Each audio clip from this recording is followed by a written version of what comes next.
સમાચારોમાં આગળ આપણે વાત કરીએ ગીર સોમનાથની તો ગીર સોમનાથ ખાતે ડિમોલેશન બાદ હવે ગુજરાત હાઈકોર્ટે ડિમોલેશન મુદ્દે કલેક્ટર એસપી ડેપ્યુટી કલેક્ટર મામલતદાર સહિત 17ને નોટિસ ઇસ્યુ કરી છે। જણાવી દઈએ કે ગામ નમૂના 2 નંબરમાં નોંધ છતાં પણ ગેરકાયદે જ ડિમોલેશનનો આરોપ છે ને જે તે સમયે સોમનાથના ધારાસભ્ય વિમલ ચુડાસમાની પણ ફરજ રૂકાવટનો ગુનો દાખલ કરાયો છે। અને ત્યારે જણાવી દઈએ કે તંત્રની જો હુકમ સામે ગુજરાત હાઈકોર્ટની કાર્યવાહીના પગલે ચકચાર મચી ગઈ છે।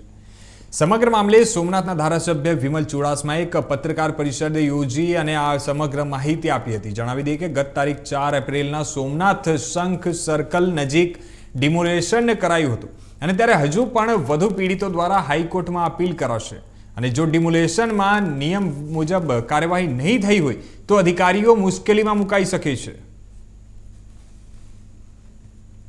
2025 રોજ જે શંખનાથ સર્કલ આવેલું છે પાટણ મુકામે તેની સામેની જગ્યા ઉપર કોઈ નોટિસ દીધા વગર સવારે 10:30 થી 11 વાગે ત્યાં ડેમોલેશન કરવામાં આવ્યું। ત્યારે ડેમોલેશન પહેલા હું ત્યાં રૂબરૂ પહોંચેલો અને ત્યાં પ્રાંત અધિકારી હાજર હતા। મેં એમને કીધેલું કે તમે કઈ નોટિસ આપેલી હોય અથવા પોલીસ તંત્ર કીધેલું કે તમારી પાસે કોઈ ડેમોલેશન માટેનું કોઈ ઓર્ડર હોય તો મને બતાવો, તો એમની પાસે કંઈ હતું નહીં। એમને ત્યારે કીધેલું કે જે ગીર સોમનાથના પૂર્વ કલેક્ટર દિગ્વિજયસિંહ જાડેજા કીધેલું છે કલેક્ટરે કે આ ડેમોલેશન કરી નાખવાનું અને બાકીનું તે જોઈ લેશે।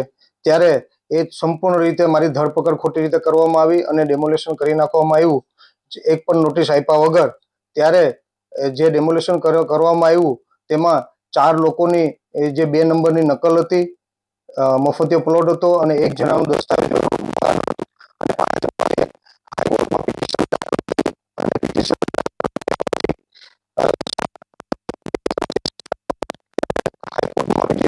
જજ શ્રીએ કીધેલું એ નોટિસ ઇસ્યુ કરવામાં આવી। એ નોટિસ ઇસ્યુ 14 જણાને નોટિસ ઇસ્યુ કરવામાં આવ્યો।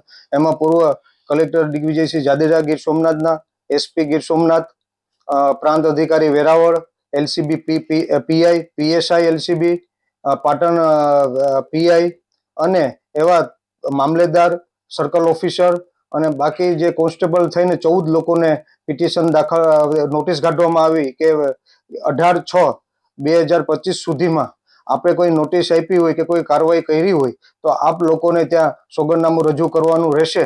અને કોર્ટ દ્વારા એ પણ કહેવામાં આવ્યું કે તમારે પોતાને રૂબરૂ હાજર રહેવું પડશે અથવા કે તમારા વકીલ મારફતે પણ 18/6/2025 સુધીમાં સોગંદનામું રજૂ કરવાનું રહેશે જે આપને જે પણ કાર્યવાહી કરી હોય।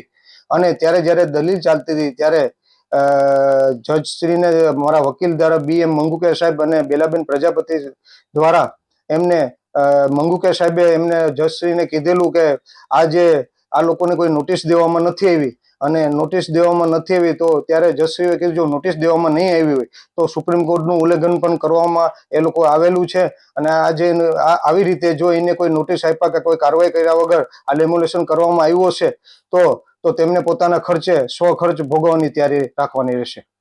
કઈ રીતે મૂલવો છો હાઈકોર્ટના આ નિર્દેશને? હાઈકોર્ટ ઉપર અમને સંપૂર્ણ ભરોસો છે કારણ કે મફતિયો પ્લોટ એ સરકાર દ્વારા આપેલો છે। દસ્તાવેજવાળું મકાન તેમનો હક અને અધિકાર છે અને બાકીના પણ હજી પણ બાકીના 2 નંબરની નકલો પણ છે। અમે વધારે પણ જેટલી 2 નંબરનો કે મફતિયા પ્લોટોને જે કાગળિયા નીકળશે એમની પણ હજી પણ હાઈકોર્ટમાં પિટિશન દાખલ કરવાના છે અને બિનકાયદેસર હશે તો એની પણ પિટિશન દાખલ કરવાની છે કારણ કે કોઈ કાર્યવાહી કર્યા વગર આ કરવામાં આવ્યું છે। અમને હાઈકોર્ટ અને ન્યાય ઉપર ભરોસો કે સંપૂર્ણ આ લોકોનું જેને ખોટી રીતે ડેમોલેશન કર્યું એને ન્યાય મળશે અને ખોટી રીતે જે પોલીસ દ્વારા ધરપકડ